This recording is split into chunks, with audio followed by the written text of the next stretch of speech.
What's up, YouTube? In the book of Romans, in chapter 10, starting in verse 12, says, "For there is no distinction between Jew and Greeks, for the same Lord is Lord of all, bestowing his riches on all who call on him. For everyone who calls on the name of the Lord will be saved." In that verse 12, it says that for there is no distinction between Jew and Greek. To me, I'm seeing that as the well-learned, the ones who have been to like seminary, that have grown up in church their whole life, that know the scriptures, that know all the things. And sometimes people like me and maybe people like you that get maybe get discouraged or intimidated by people like that and think that, well, I'm not smart enough. I was dyslexic in high school and all through school, and so I just can't read the scripture and understand what it's saying. So there's just no hope for me. I'm just going to go to church on Sunday and just be who I am, and that's it.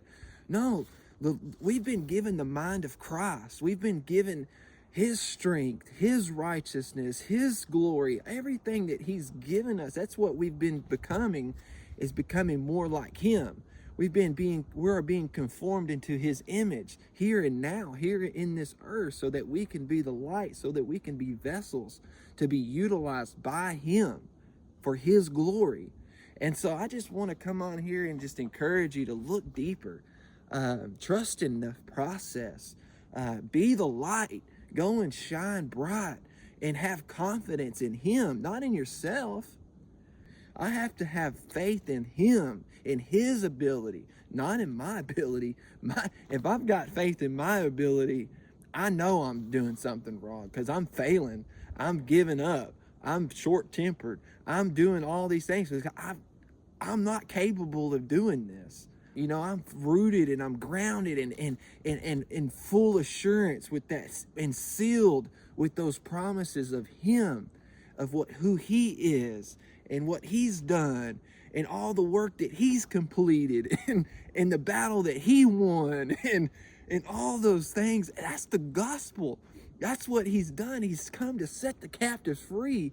That captive is that one that's insecure. That captive is the one that's bound in shackles and chains because of sin and that separation from God, that's separating him from that relationship that God so longs to have, that God so longs to and desires to have with you. He wants you to see. So Lord, I just lift up that person that may be bound up in those shackles and chains that you so long to have that relationship with, Lord.